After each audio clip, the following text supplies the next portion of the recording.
ನಿಮ್ಮ ವಾಟ್ಸಪ್ಪು, ನಿಮ್ಮ Instagram, Facebook ಮತ್ತೆ ನೋಡುವಂತೆ. ಯಾಕಂದರೆ ಕಳೆದ 2 ತಿಂಗಳಲ್ಲಿ ವಿದ್ಯಾರ್ಥಿಗಳ ಸಮಸ್ಯೆಗಳೇನು, ರಾಜ್ಯದಲ್ಲಿ ವಿದ್ಯಾರ್ಥಿಗಳ ಸಮಸ್ಯೆಗಳೇನು ಅಂತ ನಾವು ವಿದ್ಯಾರ್ಥಿಗಳಾಗಿ ನಾವು ತಿಳ್ಕೋಬೇಕು. ಹೌದಾ ಇಲ್ಲ? ಇವತ್ತು ಇಡೀ ಭಾರತ ದೇಶಾದ್ಯಂತ ಕೂಡ ವಿದ್ಯಾರ್ಥಿ ಸಮುದಾಯ ವಿದ್ಯಾರ್ಥಿಗಳ ಪರವಾಗಿ ಬೀದಿಗೊಂದು ದೊಡ್ಡ ಮಟ್ಟ ರೀತಿ ಹೋರಾಟ ಮಾಡುವ ಸಂಘಟನೆ SFI. ಈಗಾಗಲೇ ಸಾರು ಸುದೀರ್ಘವಾಗಿ ಮಾತಾಡಿದ್ದಾರೆ. ನಿಮಗೆ ಗೊತ್ತಿರಲಿ, ಕಳೆದ 11 ವರ್ಷಗಳಲ್ಲಿ ಈ ದೇಶದಲ್ಲಿ 140 ಎಕ್ಸಾಮ್ಸನ್ನು ನಡೆದಿದ್ದಾವೆ. ಈ ಭಾರತ ದೇಶದಲ್ಲಿ 140 ಎಕ್ಸಾಮ್ಸು ಆಗಿದ್ದಾವೆ. ಅದರಲ್ಲಿ 89 ಎಕ್ಸಾಮನ್ನು 89 ಎಕ್ಸಾಮನ್ನು ಲೀಕ್ ಆಗಿದೆ, ಪೇಪರ್ ಲೀಕ್ ಆಗಿದೆ. ಅದರಲ್ಲಿ ರೀ ಎಕ್ಸಾಮ್ ಬರೆದು 89 ಕೇಸಲ್ಲಿ ಯಾರಿಗೂ ಕೂಡ ಶಿಕ್ಷೆ ಆಗಿಲ್ಲ. ಅದು ಬಹಿರಂಗವಾಗಿ ಸರ್ಕಾರಗಳು ಬಿಟ್ಟಿಲ್ಲ. ಇವತ್ತು ಯಾಕೆ ವಿದ್ಯಾರ್ಥಿಗಳು ಬೀದಿಗೆ ಬಂದಿದ್ದಾರೆ?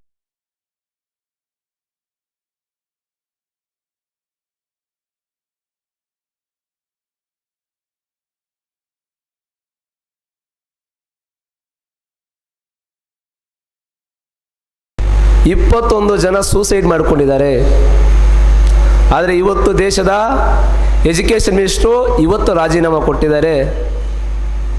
ಎಷ್ಟು ಜನ ವಿದ್ಯಾರ್ಥಿಗಳು ಲಾಠಿ ಚಾರ್ಜ್ ಮಾಡಿದ್ದೀರಿ? ನಿಮ್ಮ ವಾಯುಸೇನೆ, ನಿಮ್ಮ ಆರ್ಮಿ, ನಕಲಿ ಪೊಲೀಸು, ನಕಲಿ ಆರ್ಮಿ ಬಂದು ವಿದ್ಯಾರ್ಥಿನಿಯರ ಮೇಲೆ, ಪ್ರೈವೇಟ್ ಪ್ಲೇಸ್ಗಳ ಮೇಲೆ ಇವತ್ತು ನೀವು ಲಾಠಿಯಲ್ಲಿ ಹೊಡೆದಿದ್ದೀರಿ. ಇಷ್ಟೆಲ್ಲ ಬೇಕಾಗಿತ್ತಾ? ನಾವು ಮೊದಲಿಂದ ಹೇಳ್ತಾ ಇದ್ದೀವಿ, SFI ಸಂಘಟನೆ ಎಸ್ಟರ್ಡೇ ಕೂಡ ನಾವು ಹೇಳಿದ್ದೀವಿ TV5 ಅವರಿಗೆ. ಅವರು ಕೆಲವೊಂದು ವಿಷಯಗಳನ್ನ ಮಾತಾಡಿದರು. ಇಲ್ಲ, ಇವತ್ತು ಹೋರಾಟ ಮಾಡ್ತಾ ಇರೋದು ಜಂತರ್ ಮಂತರ್ದಲ್ಲಿ ಹೋರಾಟ ಮಾಡ್ತಾ ಇರೋದು ಭಾರತೀಯರಲ್ಲ, ಆಂಟಿ ಟೆರರಿಸ್ಟ್ರು, ದೇಶದ್ರೋಹಿಗಳು ಅಂತ ಹೇಳ್ತೇನೆ. ಅವ್ರಿಗೆ ಹೇಳಿದ್ದೀನಿ ನೋಡಿ ಸರ್,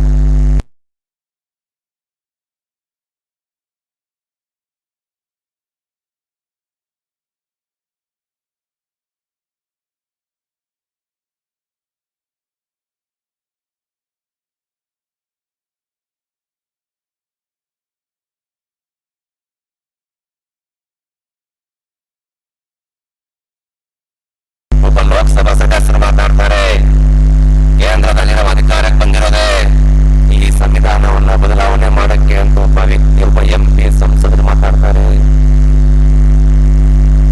ಇವತ್ತು ನಾವು SFI ಪ್ರಶ್ನೆ ಮಾಡ್ತಾ ಇದ್ದೀವಿ. ಇವತ್ತು ಕೇಂದ್ರ ದೇಶದ ನರೇಂದ್ರ ಮೋದಿ ಸಾಹೇಬರು ಬಂದಾಗ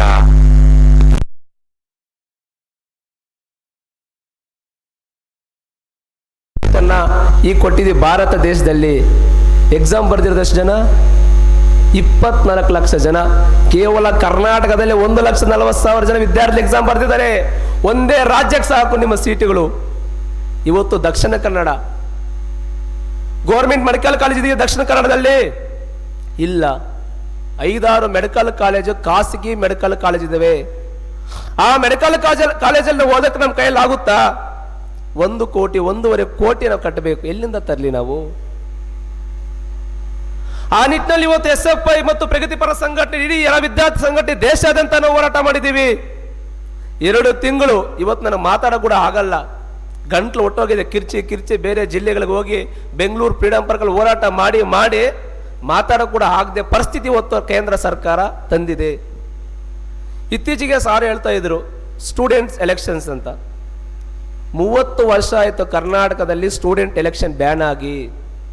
ದಕ್ಷಿಣ ಭಾರತದಲ್ಲಿ ಕೇರಳ ಆಗಿರ್ಬೋದು, ತಮಿಳುನಾಡು ಆಗಿರ್ಬೋದು, ಆಂಧ್ರ ಪ್ರದೇಶ ಆಗಿರ್ಬೋದು, ತೆಲಂಗಾಣ ಆಗಿರ್ಬೋದು, ಸ್ಟೂಡೆಂಟ್ ಎಲೆಕ್ಷನ್ ನಡೀತಾ ಇದೆ. ಕರ್ನಾಟಕ ರಾಜ್ಯದಲ್ಲಿ ಎಕ್ಸೆಪ್ಟ್ ಮಂಗಳೂರಿನ ವಿಶ್ವವಿದ್ಯಾಲಯ ಬಿಟ್ಟರೆ ಬೇರೆ ಯಾವ ರಾಜ್ಯದಲ್ಲಿ, ಯಾವ ಜಿಲ್ಲೆಯಲ್ಲಿ ಕೂಡ ಸ್ಟೂಡೆಂಟ್ ಎಲೆಕ್ಷನ್ ನಡೆದಿಲ್ಲ. ಏಪ್ರಿಲ್ 13ನೇ ತಾರೀಕು ಕರ್ನಾಟಕ ಸರ್ಕಾರದ education minister, higher education minister MC Sudhakar, ವೈದ್ಯಕೀಯ ಸಚಿವರು ಶರಣಪ್ರಕಾಶ್ ಪಾಟೀಲ್ ಒಂದು ಮೀಟಿಂಗ್ ಕರೆದಿದ್ರು. ಹೈಯರ್ ಎಜುಕೇಶನ್ ಕೌನ್ಸಿಲ್ ಅಲ್ಲಿ ಎಲ್ಲ ವಿದ್ಯಾರ್ಥಿ ಸಂಘಟನೆಗಳ ಮೀಟಿಂಗ್ ಕರೆದು ನಾನು ಕೂಡ ರೆಪ್ರೆಸೆಂಟ್ ಮಾಡಿದ್ವಿ SFI ಸಂಘಟನೆಯಿಂದ.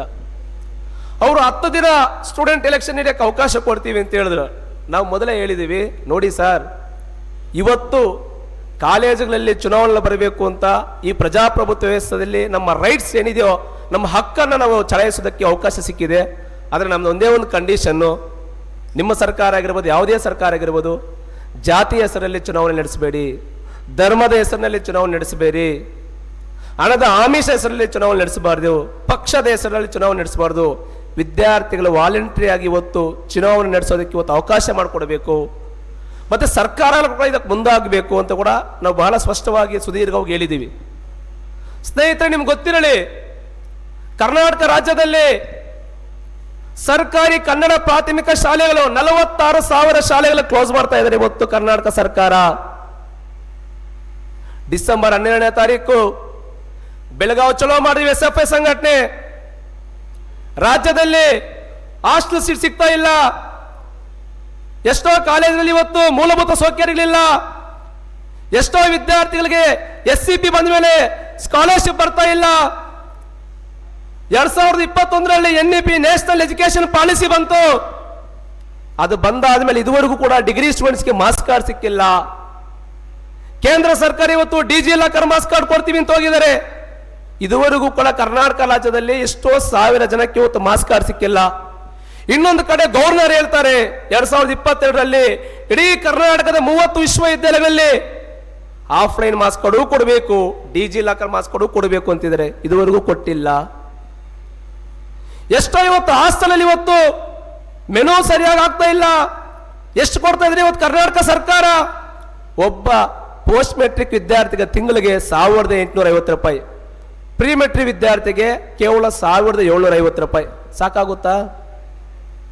SFI ಡಿಮ್ಯಾಂಡ್ ಮಾಡಿದ್ದೀವಿ, ಕನಿಷ್ಠ ಒಬ್ಬ ವಿದ್ಯಾರ್ಥಿಗೆ ತಿಂಗಳಿಗೆ 4,600 ಆಹಾರ ಭತ್ಯೆ ಕೊಡಬೇಕು.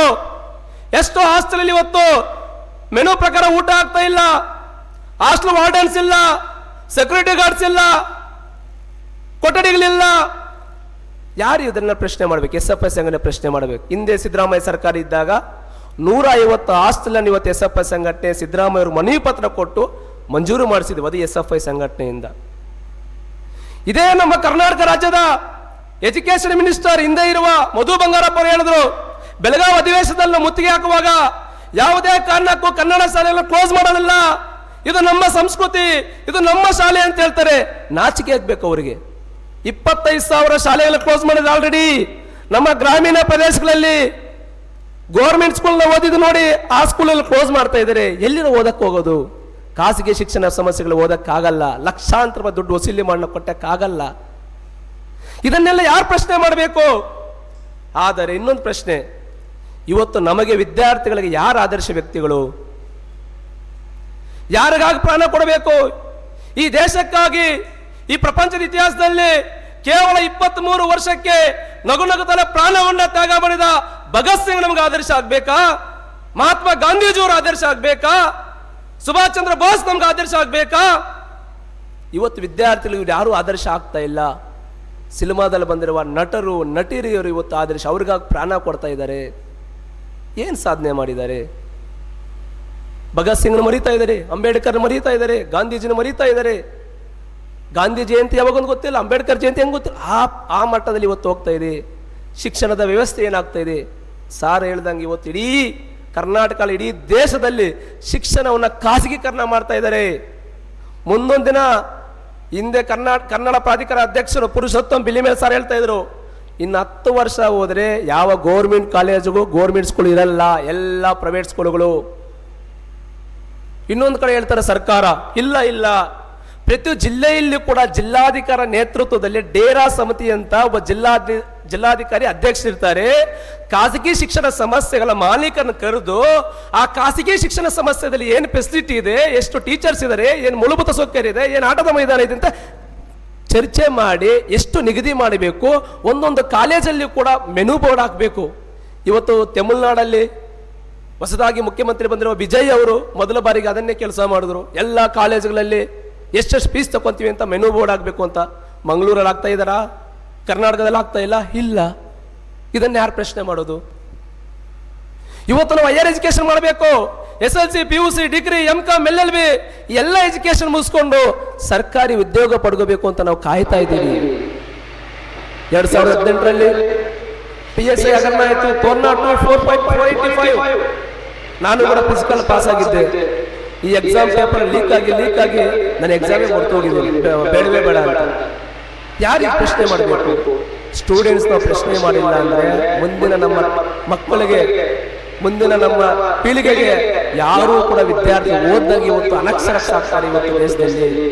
ಆ ನಿಟ್ಟಿನಲ್ಲಿ ಇವತ್ತು SFI ಸಂಘಟನೆ, ಕೇವಲ SFI ಸಂಘಟನೆ ಮಂಗಳೂರಲ್ಲ, ಇಡೀ ಭಾರತ ದೇಶದಲ್ಲಿ ಕಾಶ್ಮೀರದಿಂದ ಕನ್ಯಾಕುಮಾರಿವರೆಗೂ ದಿನನಿತ್ಯ ವಿದ್ಯಾರ್ಥಿ ಮಧ್ಯೆ ಯಾವುದೇ ದೌರ್ಜನ್ಯ ದಬ್ಬಾಳಿಕೆ ಆಗಲಿ, ವಿದ್ಯಾರ್ಥಿ ವರ್ಗ ದಿನನಿತ್ಯ ಹೋರಾಟ ಮಾಡ್ಕೋ ಸಂಘಟನೆ SFI. ನಿಮಗೆ ಗೊತ್ತಿರಲಿ, ಇದೇ ಬೆಂಗಳೂರು ನಗರದಲ್ಲಿ ಒಂದು ದಯಾನಂದ ಸಾಗರ್ ಕಾಲೇಜಲ್ಲಿ ಒಬ್ಬ ವಿದ್ಯಾರ್ಥಿನಿ ಸೂಸೈಡ್ ಮಾಡಿಕೊಂಡ್ರು.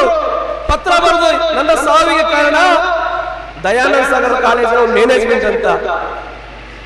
ಇದೇ ಮಂಗಳೂರು ಪಕ್ಕದಲ್ಲಿ ಮೂಡಿಬಿದಿರು ಆಳ್ವಾ ಶಿಕ್ಷಣ ಸಮಸ್ಯೆಯಲ್ಲಿ ಇಬ್ಬರ ವಿದ್ಯಾರ್ಥಿನಿಯರ ಶಿಕ್ಷಕರು ಕರ್ಕೊಂಡ್ಬಂದು ರಾಮನಗರದಲ್ಲಿ ಅತ್ಯಾಚಾರ ಮಾಡ್ತು. SFI ಹೋರಾಟ ಮಾಡಿದೀವಿ. ಸೌಜನ್ಯ ಕೊಲೆ ಪ್ರಕರಣ ಆಗಿರಬಹುದು.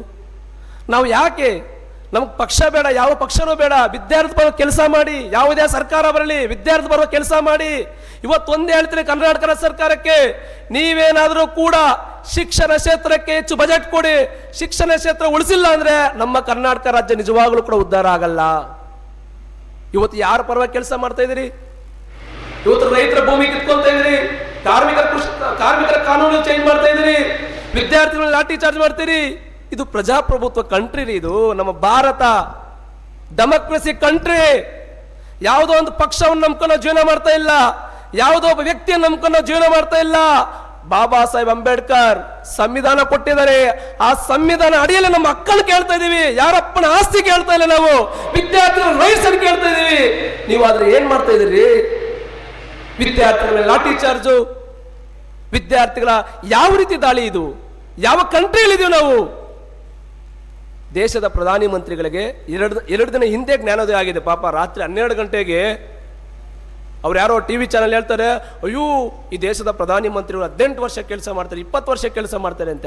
ಇದೇ ಕೆಲಸ ಮೇ 3ನೇ ತಾರೀಕು ನೀಟ್ ಪೇಪರ್ ಲೀಕ್ ಎಕ್ಸಾಮ್ ಬರೆದ್ರು, ಮೇ 6ನೇ ತಾರೀಕು ಪೇಪರ್ ಲೀಕ್ ಆಯಿತು, ರೀ ಎಕ್ಸಾಮ್ ಜೂನ್ 21ನೇ ತಾರೀಕು ರೀ ಎಕ್ಸಾಮ್ ಆಯಿತು. ಎಷ್ಟು ದಿನಗಳಿಂದ ಹೋರಾಟ ಮಾಡ್ತಾ ಇದ್ದಾರೆ? ಕನಿಷ್ಠ 20 ದಿನಗಳಿಂದ ಒಬ್ಬ ಸೈಂಟಿಸ್ಟ್ ಸೋನಂ ವಾಗ್ಚಾತ್ ಅವರು ಇಡೀ ದೇಶದ 24 ಲಕ್ಷದ ಪರವಾಗಿ ಜಂತರ್ ಮಂತರದಲ್ಲಿ ಉಪವಾಸ ಸತ್ಯ ಕೂತ್ಕೊಂಡಿದ್ದೀರಾ? ಯಾವ ಸಚಿವರು ಬಂದಿದ್ರು? ಯಾವ ಪ್ರಧಾನಿ ಮಂತ್ರಿ ಬಂದಿದ್ರು? ಅವತ್ತು ನಿಮ್ಗೆ ಗೊತ್ತಿಲ್ವಾ? ಇದೇ ಸೋನಮ್ಮನ್ನ ಆರೋಗ್ಯ ಸಮಸ್ಯೆಗೊಂದು ದಾಳಿ ಮಾಡಿ ನೀವು ಕರ್ಕೊಂಡೋದ್ರು. ಇವತ್ತು ವಿದ್ಯಾರ್ಥಿಗಳು ಲಾಠಿ ಚಾರ್ಜ್ ಮಾಡಿದ್ರು. ಎಷ್ಟೋ ವಿದ್ಯಾರ್ಥಿಗಳು ಇವತ್ತು ನೀವು ನೋಡ್ತಾ ಇದ್ರಿ ಸೋಷಿಯಲ್ ಮೀಡಿಯಾದಲ್ಲಿ ಗಾಯ, ಅದೇನು ಲಾಠಿ ಚಾರ್ಜ ಅಥವಾ ಅವ್ರು ಪೊಲೀಸರ ಆರ್ಮಿನ ಏನೂ ಬೋರ್ಡ್ ಇಲ್ಲ, ಎಲ್ಲೆಲ್ಲಿ ಮಾಡ್ತಾರೆ ಅಂತ. ಇವತ್ತು ಅದಕ್ಕೆ ಸ್ನೇಹಿತರೆ, ಈ ಪ್ರಜಾಪ್ರಭುತ್ವವನ್ನು ಉಳಿಸಬೇಕಾದ್ರೆ ವಿದ್ಯಾರ್ಥಿ ಸಂಘಟನೆ ಒಂದಾಗಬೇಕು, ನೀವು ವಿದ್ಯಾರ್ಥಿ ಸಂಘಟನೆ ಸೇರಬೇಕು. ಅದರ ಕಾರಣವಾಗಿ ಇವತ್ತು SFI ಸಂಘಟನೆ ಸೆಪ್ಟೆಂಬರ್ ತಿಂಗಳು 29, 30, ಅಕ್ಟೋಬರ್ 1 3 ದಿನಗಳ ಕಾಲ ಕೋಲಾರ ಜಿಲ್ಲೆಯಲ್ಲಿ ರಾಜ್ಯ ಸಮ್ಮೇಳನ ಮಾಡ್ತಾ ಇದ್ದೀವಿ. ಇಡೀ ರಾಜ್ಯದಿಂದ ಸರಿಸುಮಾರು 450 ಜನ ವಿದ್ಯಾರ್ಥಿ ಭಾಗವಹಿಸ್ತಾ ಇದ್ದಾರೆ. ರಾಜ್ಯದಲ್ಲಿ ಶಿಕ್ಷಣ ಪರಿಸ್ಥಿತಿ ಹೆಂಗಿರಬೇಕು, ವಿದ್ಯಾರ್ಥಿಗಳ ಸಮಸ್ಯೆ ಏನು, ಎಷ್ಟು ಹಾಸ್ಟೆಲ್ ಸಮಸ್ಯೆ ಇದೆ, ಸ್ಕಾಲರ್ಶಿಪ್ ಯಾಕೆ ಬರ್ತಾ ಇಲ್ಲ, ಯಾಕೆ ಹಾಸ್ಟೆಲ್ ಸಿಗ್ತಾ ಇಲ್ಲ, ಇವೆಲ್ಲ ಕೂಡ ಚರ್ಚೆ ಮಾಡೋದಕ್ಕೆ ನಾವು ಸೆಪ್ಟೆಂಬರ್ ತಿಂಗಳಲ್ಲಿ ಮಾಡ್ತಾ ಇದ್ದೀವಿ. ಸುಮಾರು 10,000 ಜನ ಸ್ಟೂಡೆಂಟ್ಸ್ ರ್ಯಾಲಿ ಮಾಡಿ ದೊಡ್ಡ ದೊಡ್ಡ ವಿಜ್ಞಾನಿಗಳನ್ನ ಮತ್ತು ಶಿಕ್ಷಣ ತಜ್ಞರನ್ನು ಕರೆಸಿ ನಾವು ಚರ್ಚೆ ಮಾಡ್ತಾ ಇದ್ದೀವಿ. ಇನ್ನೂ ಕೂಡ ಬಹುತೇಕ ವಿದ್ಯಾರ್ಥಿಗಳ ಸಮಸ್ಯೆಗಳಿವೆ. ಗ್ರಾಮೀಣ ಪ್ರದೇಶದಲ್ಲಿ ಸರ್ಕಾರಿ ಬಸ್ ಇಲ್ಲ, ಇವತ್ತು ಹೆಣ್ಣು ಮಕ್ಕಳ ಮೇಲೆ ದೌರ್ಜನ್ಯ ದಬ್ಬಾಳಿಕೆ ಹೊಂದಿಲ್ಲ. ಒಂದ್ ಕಡೆ ಸರ್ಕಾರ ಹೇಳ್ತಾರೆ ರಾತ್ರಿ ಎಷ್ಟೊತ್ತಾದ್ರೂ ಕೂಡ ನೀವು ಫೋನ್ ಮಾಡಿ 112 ಬಂದ್ಬಿಡ್ತೀವಿ ಅಂತ. ಏನಿದೆ ನಮ್ಗೆ ಗೊತ್ತಿದೆ. ಶಾಲಾ ಕಾಲೇಜಲ್ಲಿ ಇವತ್ತು ಹೆಣ್ಣು ಮಕ್ಕಳ ಸಂಬಂಧಪಟ್ಟ ಲೈಂಗಿಕ ಕಿರುಕುಳ ಸಮಿತಿ ರಚನೆ ಮಾಡಿಲ್ಲ. ಒಬ್ಬ ಪೊಲೀಸ್ ನೇಮಕಾತಿ ಮಾಡಿ, ಒಬ್ಬ ಆಫೀಸರ್ ನೇಮಕಾತಿ ಮಾಡಿ ಹೆಣ್ಣು ಮಕ್ಕಳ ಕಷ್ಟ ಏನು ಚರ್ಚೆ ಮಾಡಬೇಕು. ಆದ್ರೆ ಇವೆಲ್ಲವೂ ಕೂಡ ಯಾವುದು ಬರಲ್ಲ. ರೈತರ ಹೆಸರಲ್ಲಿ ರಾಜಕೀಯ ಮಾಡ್ತಾರೆ, ವಿದ್ಯಾರ್ಥಿಗಳ ಹೆಸರಲ್ಲಿ ಕೇಸು ಹಿಜಾಬ್ ಅಂತ ರಾಜಕೀಯ ಮಾಡ್ತಾರೆ. ನಮಗೆ ಯಾವ ರಾಜಕೀಯ ಬೇಡ ಸ್ವಾಮಿ, ಯಾವ ಧರ್ಮನೂ ಬೇಡ, ಯಾವ ರಾಜಕೀಯ ಬೇಡ. ನಾವು ಇವತ್ತು ದೇಶದಲ್ಲಿ ಕರ್ನಾಟಕ ರಾಜ್ಯದಲ್ಲಿ ಓದುವಂತ ವಿದ್ಯಾರ್ಥಿಗಳು ಯಾರು ಕೂಡ ಜಾತಿ ಹೆಸರಲ್ಲಿ, ಧರ್ಮ ಹೆಸರು ಸ್ನೇಹ ಸಂಬಂಧ ಮಾಡ್ತಾ ಇಲ್ಲ. ಎಷ್ಟೋ ಕಾಲೇಜಲ್ಲಿ ಇವತ್ತು ನಾವು ಆರಾಮಾಗಿದ್ದೀವಿ. ಇವತ್ತು ಸರ್ಕಾರದಲ್ಲಿ ಇವತ್ತು ಒಂದೊಂದು ಜಾತಿಗೆ ಈ ರೀತಿ ಆ ರೀತಿ ಫೆಸಿಲಿಟಿ ಮಾಡಿ ಇವತ್ತು ನಮ್ಮನ್ನ ಇವತ್ತು ವಿದ್ಯಾರ್ಥಿಗಳನ್ನು ಇವತ್ತು ಡಿವೈಡ್ ಮಾಡ್ತಾ ಇದ್ದಾರೆ. ಆ ಕಾರಣಕ್ಕೆ ಸ್ನೇಹಿತರೆ, ನೀವು ಯಾವುದೇ ಕಾರಣಕ್ಕೂ ಕೂಡ ವಿದ್ಯಾರ್ಥಿಗಳ ಧೈರ್ಯದಿಂದ ನಮ್ಮ ಪ್ರಶ್ನೆ ಮಾಡಬೇಕು. ಇದು ಡೆಮೋಕ್ರಸಿ ಕಂಟ್ರಿ. ನಮ್ಮ ಇಂಡಿಯಾ ಬೇರೆ ರಾಜ್ಯಗಳಲ್ಲಿ ಬೇರೆ ದೇಶಗಳಲ್ಲಿ ಈ ರೀತಿ ಇಲ್ಲ. ನೀವೆಷ್ಟು ಧೈರ್ಯದಿಂದ ನಮ್ಮ ಹಕ್ಕನ್ನು ಕೇಳ್ತಿರೋ ನಿಜವಾಗಲೂ ಕೂಡ ಮುಂದಿನ ದಿನದಲ್ಲಿ ನೀವು ಒಳ್ಳೆ ಲೀಡರ್ಸ್ ಆಗ್ತೀರಿ. ಮತ್ತೆ ಅದ್ರ ಜೊತೆಗೆ ಇವತ್ತು SFI ಸಂಘಟನೆ ಕಳೆದ 56 ವರ್ಷಗಳಿಂದ ಇಡೀ ರಾಜ್ಯದಲ್ಲಿ ಇಡೀ ದೇಶದಲ್ಲಿ ವಿದ್ಯಾರ್ಥಿ ಮತ್ತೆ ನಾವು ಕೆಲಸ ಮಾಡಿದ್ದೀವಿ. ಯಾವುದೇ ಒಬ್ಬ ವಿದ್ಯಾರ್ಥಿಗೆ ಅನ್ಯಾಯ ಆದರೂ ಕೂಡ ಬೀದಿಗಳಲ್ಲಿ ಹೋರಾಟ ಮಾಡೋದು SFI. ಆ ನಿಟ್ಟಿನಲ್ಲಿ ಮುಂದಿನ ದಿನಗಳಲ್ಲಿ ಯಾವುದೇ ಕಾಲೇಜಲ್ಲಿ ಆಗಿರ್ಬೋದು, ಯಾವುದೇ ಹಾಸ್ಟೆಲ್ ಆಗಿರ್ಬೋದು, ಏನೇ ವಿದ್ಯಾರ್ಥಿ ಸಂಬಂಧಪಟ್ಟ ಸಮಸ್ಯೆ ಇದ್ರೆ ನಮ್ಮ SFI ಕರ್ನಾಟಕ ಆಫೀಸ್ ಇದೆ. ಆನ್ಲೈನ್ ಅಲ್ಲಿ SFI ಕರ್ನಾಟಕ, SFI ಕರ್ನಾಟಕ ಅಂತ ಫೇಸ್ಬುಕ್, ಇನ್ಸ್ಟಾಗ್ರಾಮ್, ಟ್ವಿಟ್ಟರ್ ಎಲ್ಲವೂ ಇದೆ. ನಮ್ಮ ನಂಬರು, ನಮ್ಮ ಕಾಂಟ್ಯಾಕ್ಟು, ಏನೆಲ್ಲ ರಾಜ್ಯದಲ್ಲಿ ನಾವು ಈವೆಂಟ್ಸ್ ಹೋರಾಟ ಮಾಡ್ತೀವಿ, ನೀವು ಫಾಲೋ ಮಾಡಿ. ವಿದ್ಯಾರ್ಥಿಗಳು ನಾವು ಕೆಲಸ ಮಾಡೋಣ. ಮುಂದಿನ ದಿನದಲ್ಲಿ ಕೂಡ ನೀವು ಧೈರ್ಯವಂತಾಗಿ ವಿದ್ಯಾರ್ಥಿ ಸಂಘ ಸೇರಬೇಕು, ನಮ್ಮ ಪ್ರಜಾಪ್ರಭುತ್ವ ಹೆಸರನ್ನು ಉಳಿಸಬೇಕು. ಅದ್ರ ಜೊತೆಯಲ್ಲೇ ಈ ಸಮಾವೇಶದಲ್ಲಿ ಒಂದು ಚರ್ಚೆ ಮಾಡಿ ನಮ್ಮ ಮಂಗಳೂರು ಜಿಲ್ಲೆಗೆ medical college, government medical college ಬೇಕು. ಅದ್ರ ಜೊತೆಗೆ ಗೌರ್ಮೆಂಟ್ ಇಂಜಿನಿಯರಿಂಗ್ ಕಾಲೇಜ್ ಬೇಕು. ಇಡೀ ಮಂಗಳೂರಲ್ಲಿ ಶಾಲಾ ಕಾಲೇಜ್ ಉಳಿಸಬೇಕು, ಶಾಲಾಗಳ ಮೂಲಭೂತ ಸೌಕರ್ಯ ಕೊಡಬೇಕು. ಇಡೀ ರಾಜ್ಯದ 3 ಲಕ್ಷ ಶಿಕ್ಷಕರ ಕೊರತೆ ಭರ್ತಿ ಮಾಡಬೇಕು ಅಂತ ಮುಂದಿನ ಹೋರಾಟ ಮಾಡೋಣ ಅಂತ ಹೇಳ್ತಾ ನನಗೆ ಮಾತಾಡಕ್ಕೆ ಅವಕಾಶ ಕೊಟ್ಟಿದ್ದು ಥ್ಯಾಂಕ್ ಯು. ಇನ್ಕಿಲಾಬ್ ಜಿಂದಾಬಾದ್, SFI ಜಿಂದಾಬಾದ್. ವಂದನೆಗಳು.